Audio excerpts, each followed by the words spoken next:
Bienvenue sur FAI TV pour débriefer un peu cette saison 2017, mon cher Ziv. Alors ça a été marqué par ce match Mercedes-Ferrari, Hamilton-Vettel.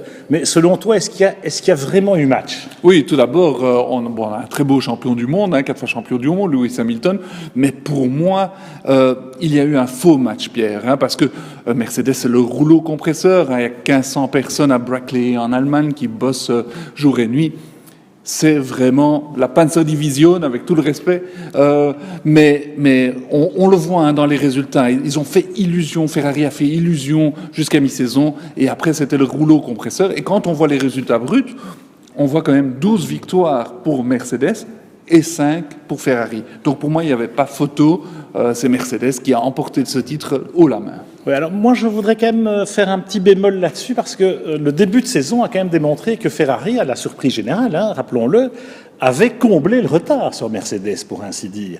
Ils ont été dans le match, en tout cas, dans la première moitié du championnat. Alors, la Mercedes était un peu difficile, la nouvelle voiture, la 0W8.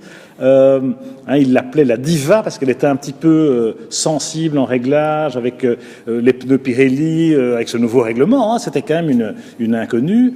Et effectivement, cette fameuse fenêtre d'exploitation des pneus, on a vu que Mercedes est passé à côté de son sujet à certains grands prix, alors que Ferrari avait assez vite trouvé le mode d'exploitation de ces pneumatiques. Et Sébastien Vettel a fait de très très belles courses et on a constaté, à part le faux pas de Bakou par exemple, que jusqu'à la trêve estivale, Ferrari était quand même surfé sur la vague et que c'est Mercedes qui avait plutôt des hauts et des bas.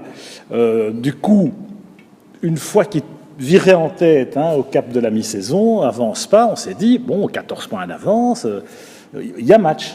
Oui, mais et c'est dans la deuxième moitié, effectivement, que le château de cartes s'est un peu écroulé. Et tu le dis très bien, c'est Vettel qui a fait illusion, et c'est ça le problème, c'est une partie du problème, c'est que il s'agissait d'une bataille 2 contre 1, parce que Lewis Hamilton, maître de son talent extraordinaire, alignait les bons résultats et les victoires. Bottas, qui prenait ses marques, mais qui a quand même aligné 3 victoires et 4 pôles cette année, donc il a montré qu'il a très fort progressé depuis le temps où il était chez Williams, et pour 2018. Surtout en fin de saison, il a quand même eu un gros creux en milieu de saison, Bottas, donc tu dis 2 contre 1, moi je dirais 1,5 contre 1. Oui, mais là où le bas blesse, c'est qu'effectivement, à part à Monaco, où Kimi Raikkonen a signé une pole magnifique, mais c'était la première pole en 9 ans, Pierre, donc ils n'ont pas vraiment pu compter sur le deuxième pilote. Et au final, il y a quand même plus de 100 points de différence entre Mercedes et Ferrari. Et puis derrière, c'est le gouffre. Alors c'est vrai qu'au championnat constructeur, on ne discute pas le fait qu'effectivement, d'abord, Ferrari, c'est un one-car team, et puis Mercedes a effectivement toujours l'avantage. Cette réglementation hybride, c'est clair que Mercedes a une guerre d'avance, et c'est encore vrai, même si je trouve que Ferrari a quand même fait des progrès considérables, au détriment malheureusement un peu de la fiabilité. On l'a vu à certains moments de la saison, notamment la tournée asiatique du début de l'automne, où il y a des défaillances de turbo, etc. Et il y a deux grands prix sur 3 qui sont plantés par des problèmes de fiabilité. Le 3e, Singapour, ils le plantent eux-mêmes, Vettel, Raikkonen en prenant Verstappen en sandwich au départ.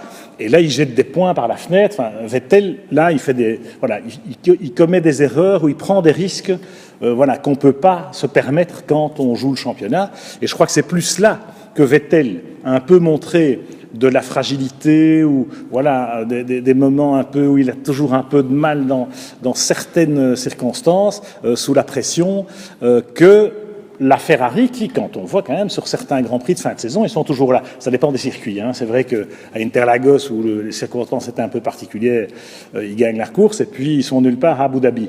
Mais moi, je pense qu'il peut y avoir match en 2018, puisque c'est un peu ça le sujet. C'est un peu de se tourner vers l'avenir, et que Ferrari devrait pouvoir inquiéter davantage Mercedes l'année prochaine. Oui, la fiabilité et la constance a été primordiale cette année.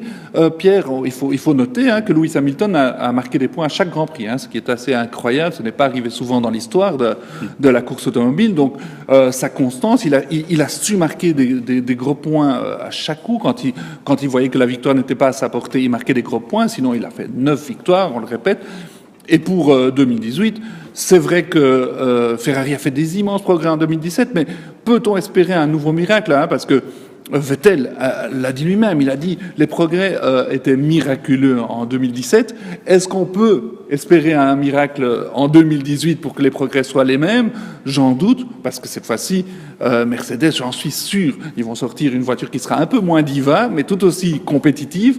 Et donc, de toutes les façons, on aura un match à 2, peut-être à 3, mais c'est Mercedes qui est favori et de loin. À 3 ou à 4, mais Ferrari, quand tu vois quand même que malgré le fait qu'ils ont perdu James Allison et qu'on était un peu sceptiques tous sur Mattia Binotto, etc., la tête de Maurizio Arrivabene qui est sur le bio, etc., malgré ça, voilà, la Scuderia, elle est là, et je trouve qu'il y a une certaine solidité apparente, même si les résultats ne sont pas toujours là pour le confirmer. Et je me dis que la marge de progression chez Ferrari est plus grande que chez Mercedes. Chez Mercedes, ils ont quand même, notamment en moteur, parce qu'on voit qu'en moteur, ils ont toujours le bouton magique, ils ont toujours le petit coup de boost quand il faut, mais il y a un moment où la réglementation est quand même figée en moteur, et où c'est Ferrari qui va quand même se rapprocher, me semble-t-il, de Mercedes. Avec aussi, on l'espère, 3e ou 4e larron, avec Red Bull, peut-être McLaren, Renault, etc. Dans le match aussi l'année prochaine, sera sans doute plutôt dans le match pour le podium et peut-être pour des victoires, mais pour le championnat, ça paraît un peu optimiste. Mais le problème est au niveau des pilotes, parce que Vettel, il est vraiment très très très bon quand tout va bien. Mais dès qu'il y a un grain de sable, on voit son mauvais caractère, sa mauvaise foi qui ressort, un baby Schumi. C'est pas pour rien qu'on l'appelle comme ça. Kimi Raikkonen, on sait que c'est sa dernière année, et puis chez Ferrari, ils ont manqué quand même un peu de courage.